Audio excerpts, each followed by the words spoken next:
This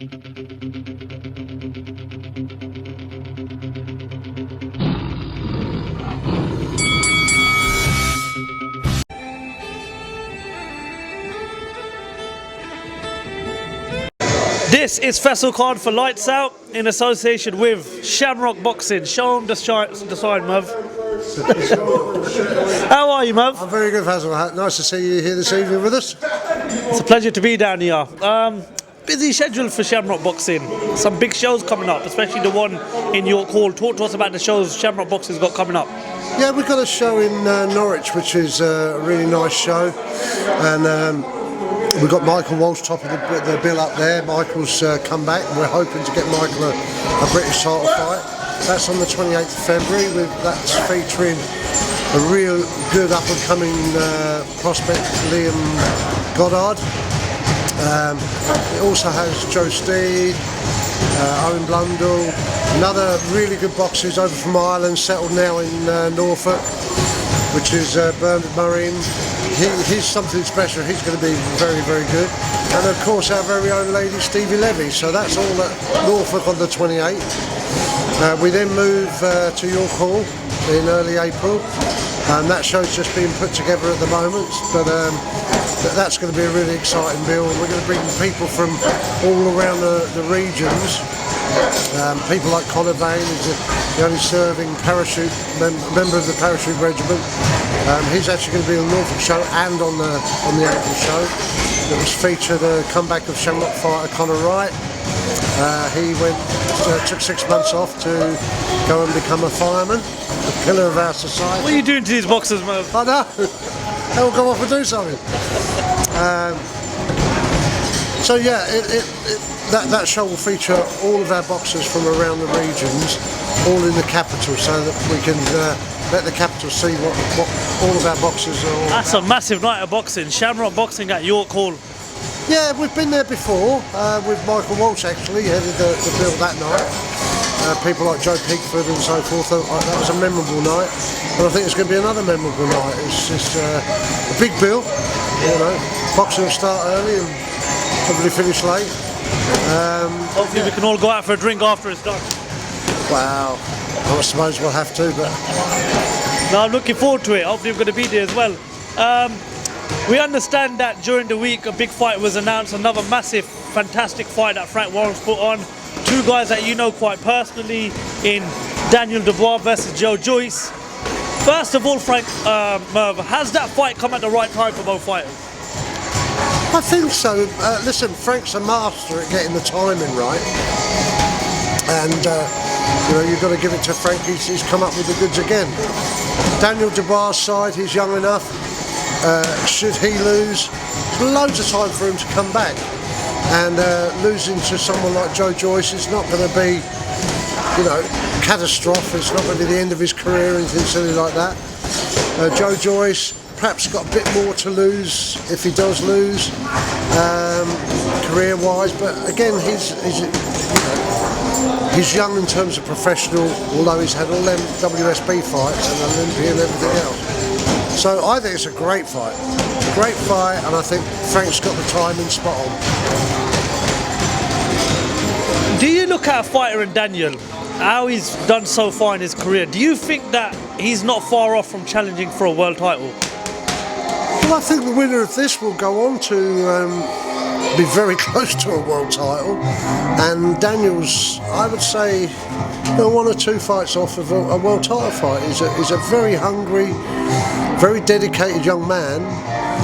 Got tremendous powers we've seen in all of his fights, but what we haven't seen too much, and I know he's there because you see it in the gym and you know the pedigree, he can actually box, you know, and box very, very well. He's got a great boxing IQ, got a good team around him. I mean, Martin Bowers, I think, has done a tremendous job with young Daniel. Done a very good job with most of the fighters down there.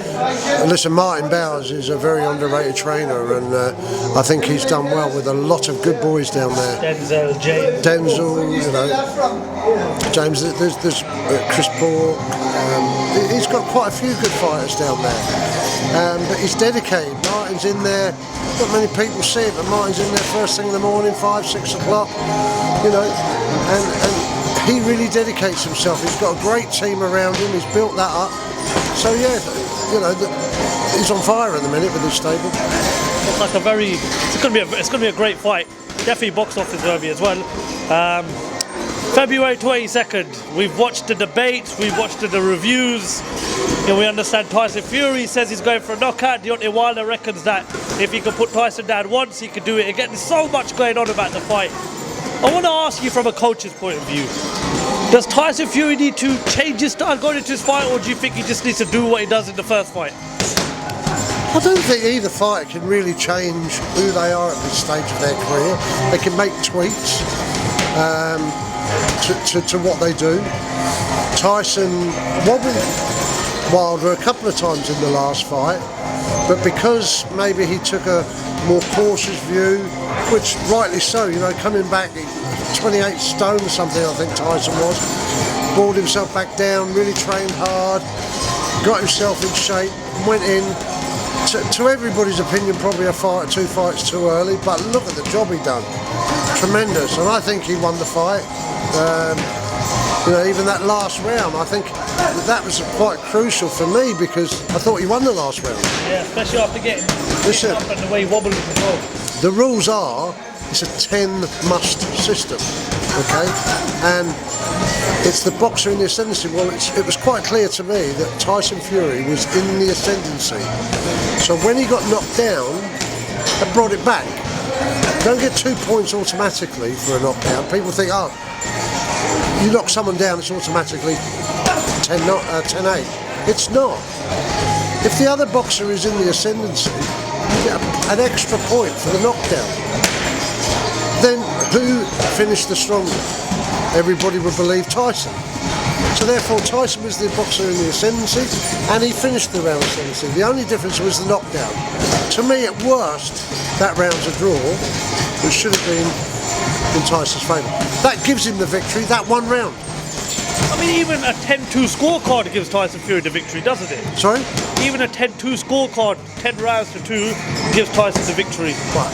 Yeah, 10 rounds to 2. That's taken over the whole fight, and I can see that there were some close rounds there that perhaps us being biased on this side of the pond would give them to Tyson, and on that side of the pond might give them to Deontay Wilder.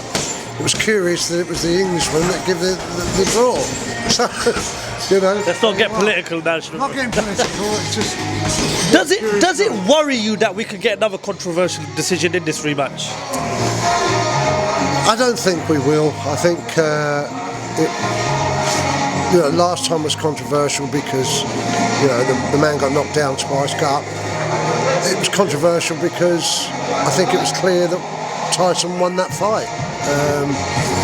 This time, I think both men have learnt a lot from that and are going to move on. Now, Wilder, you've got to give him his due. He is a better boxer than people give him credit for. He's not just a wild slugger. He's one of the heaviest. Certainly, looking back, Ernie Shavers was probably recognised as the heaviest hitter in heavyweight boxing. And Wilder's got that sort of punch power. Excellent, fair enough. Appreciate your thoughts on that.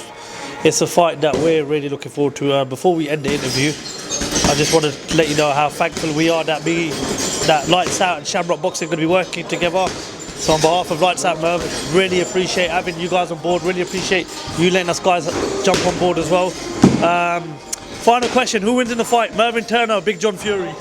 John Fury all the way. And I do think Tyson will win the 22nd. Fingers crossed. Mervyn Turner, thank you very much for your time. Thank you for talking to Lights Out. Look forward to speaking to you again. Look forward to it. Excellent.